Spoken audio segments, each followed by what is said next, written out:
सार वचन राधा स्वामी वार्तिक भाग दूसरा। वचन 91। जो अपने वक्त के सतगुरु के हुक्म के बेमुजिब कर्म और उपासना करेगा उसको कुछ फायदा होगा, और जो पंडितों के बहकाने में आकर वेद पुराण के कर्म करेगा उसका बिगाड़ होगा। वचन 92। गुरु की पूजा गोया मालिक की पूजा है, क्योंकि मालिक आप कहता है कि जो गुरु द्वारे मुझको पूजेगा उसकी पूजा कबूल करूंगा, और जो गुरु को छोड़कर और पूजा करते हैं उनसे मैं नहीं मिलूंगा। जो कोई यह कहे कि गुरु की पहचान बताओ तो हमको यकीन आवे तब हम गुरु की पूजा करें, तो उससे यह सवाल है कि तुम जो मालिक की पूजा करते हो उसकी पहचान बताओ कि तुमने उसकी पहचान कैसे करी है। जो मालिक की पहचान है वही गुरु की पहचान है, क्योंकि हरि गुरु एक हैं, उनमें भेद नहीं। पर हरि की पूजा करने से हरि नहीं मिलेगा, और सतगुरु की पूजा और सेवा करने से हरि मिल जाएगा। इतना गौर कर लेना चाहिए। और जो कोई यह कहे कि जब हरि गुरु एक हैं तो हम हरि की ही पूजा न करें, गुरु की पूजा क्या जरूर है, सो यह बात नहीं हो सकती है। पहले भक्ति सतगुरु की करनी पड़ेगी, तब वह मिलेगा। यह कायदा उसने आप मुकर्रर किया है कि जो गुरु द्वारे मुझसे मिलेगा उससे मैं मिलूंगा। निगुरे को मेरे यहाँ दखल नहीं है, और गुरु पूरा चाहिए। वचन 93। जो जीव को पूरा गुरु मिल जावे और उन पर प्रतीत आ जावे और उनकी भली प्रकार दीनता करे, तो आज इस जीव को वह पद प्राप्त हो सकता है जो ब्रह्मा विष्णु महादेव से आदि लेकर जितने हुए किसी को नहीं मिला और न मिल सकता है। वचन 94। निंदा और स्तुति दोनों के करने में पाप होता है, क्योंकि जैसा कोई है वैसा बयान नहीं हो सकता है। इससे मुनासिब यह है कि स्तुति करे तो अपने सतगुरु की और निंदा करे तो अपनी। इसमें अपना काम बनता है और किसी की निंदा स्तुति में वक्त खोना है।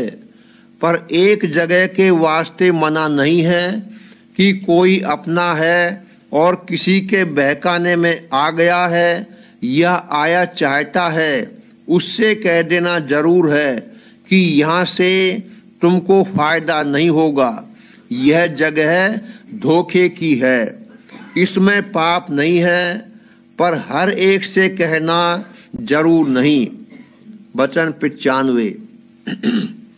जब तक सूरत अपने निज स्थान को न पावेगी सुखी नहीं होगी। इस वास्ते मुनासिब है कि सब झगड़े छोड़कर अपने घर का फिक्र करे, क्योंकि इस नरदेही में घर का रास्ता मिल सकता है, अब के चूके ठीक नहीं है। वचन 96। जब तक वक्त गुरु की सेवा और नाम का भजन सुमिरन न करेगा तब तक नाम किसी तरह से प्राप्त नहीं होगा। इस वास्ते मुनासिब है कि जिस कदर हो सके वक्त गुरु की सेवा तन मन धन से करे, तो एक रोज उनकी कृपा से सबकी प्रीत हटकर एक सतगुरु की प्रीत आ जावेगी। फिर यह सूरत हो जावेगी कि चाहे कैसी ही तकलीफ और आफत आवे उसको दुख नहीं होगा, और जो सामान खुशी मयस्सर आवे तो उसमें हर्ष नहीं होगा। जब ऐसी हालत हो गई तो जीते जी मुक्ति को प्राप्त हो गया, अब क्या करना बाकी रह गया। वचन 97। जिस किसी को खौफ मरने का और चाह मुक्ति की होगी, उसी को सत्संग और सतगुरु प्यारे लगेंगे, और जिसको चाह दुनिया की है और डर मरने का नहीं है, उससे सत्संग में नहीं आया जावेगा और न सतगुरु से प्रीत करी जावेगी। वचन 98। नाम तो संसार जप रहा है, कोई खाली नहीं है, पर फायदा किसी को नहीं होता है। इसका सबब यह है कि सतगुरु द्वारा नाम नहीं लिया है, मनमत नाम जपते हैं। वचन 99। जो जीव संतों के सत्संग में आ गया और भेद भी संत मार्ग का ले लिया, पर यह ऐसा है जैसे बीजक का सुनाना, जब तक अपनाया नहीं जाएगा तब तक नाम का धन नहीं मिलेगा। वचन 100। जब कोई जीव सत्संग में आता है तो उसको संत परख लेते हैं कि उसको कितना कर्जा काल का देना है। जो देखा कि इसका कर्जा थोड़ा है और इस जन्म में अदा हो सकता है, तो उसको संत चरणों में लगाते हैं, और जो देखा कि अभी काल का खाजा है तो उसको नहीं लगाते हैं, पर संतों के सन्मुख आने से उसके बेशुमार कर्म कट जाते हैं और आगे को उसे अधिकारी बनाते हैं। प्रेम पत्र राधा स्वामी, 5वां भाग, सिलसिला वचन 34। 16। कायदा बर्ताव का सत्संग में और पूरे गुरु के साथ, जो कि बगैर पूरे गुरु और उनके सत्संग के किसी जीव का सच्चा उद्धार मुमकिन नहीं है। इस वास्ते कहा जाता है कि परमार्थियों को किस तौर से वहां बरतना चाहिए जिससे उनको पूरा फायदा हासिल होवे। परमार्थी जीवों को पहले खोज सद्गुरु और उनके सत्संग का लगाना चाहिए, और जब पता मिल जावे तब जिस कदर जल्दी बन सके सत्संग में शामिल होवे, और जब वहां जावे तब वहां के कायदे के बमुझे आदाब बजा लाना चाहिए, यानी दृष्टि सद्गुरु के सन्मुख करके चरणों पर मत्था टेकना या चरण छूकर बंदगी करना चाहिए, और जहां तक मुमकिन होवे सन्मुख या दाएं बाएं जहां सद्गुरु की नजर पड़ती होवे बैठना चाहिए। पीठ पीछे या नजर के पीछे की तरफ जहां तक मुमकिन होवे न बैठे, क्योंकि वहां नजर दया की भरी हुई उस पर नहीं पड़ेगी, और वचन भी जैसा सन्मुख होने से सुनाई देंगे, नजर से पीछे की तरफ बैठने से वैसे साफ नहीं मालूम होंगे, और नजर भी किसी कदर चंचल रहेगी। जब सत्संग में जावे तब अपने तई खाली और कम वाकिफकार समझकर दीनता के साथ जावे, तब कुछ फायदा उठावेगा, और जो अपने तई भरपूर और दाना समझकर या मुमतहिन बनकर या सैर देखने की नजर से जावेगा तो वो खाली आवेगा, और शायद बजाय दया के उनकी नामेहरबानी की नजर उस पर पड़े और अकाज होवे। जब सत्संग में बैठे तब नजर सद्गुरु पर रखे और वचन चित्त देकर सुने और समझे, और कोई ख्याल दुनिया यानी घर बार या रोजगार वगैरह का मन में न लावे, नहीं तो वचन कम सुनाई और समझाई देगा और उसका रस भी नहीं मिलेगा। और जिस वक्त की सद्गुरु वचन कहते होवे बीच में सवाल न करे, और जब वे फिक्रा या वचन पूरा कर ले तब जो कि दरियाफ्त करना होवे पूछे, और होशियारी रखे कि सिवाय असली मतलब की बात के या जो कुछ की उससे ताल्लुक रखता हुए दूसरी बात न पूछे और न कहे, नहीं तो मतलब खप्त हो जाएगा। और जो बात की सुने उसका विस्तार और फैलाव अपने मन में आप करे। जब सत्संग में वचन ऐसे होवे कि किसी नाकिस चीज के खाने पीने या ख्याल करने या नाकिस करतूत के करने से परहेज करना चाहिए, तो अपनी ताकत के मुआफिक उसके मानने में अंतर और बाहर कोशिश करें।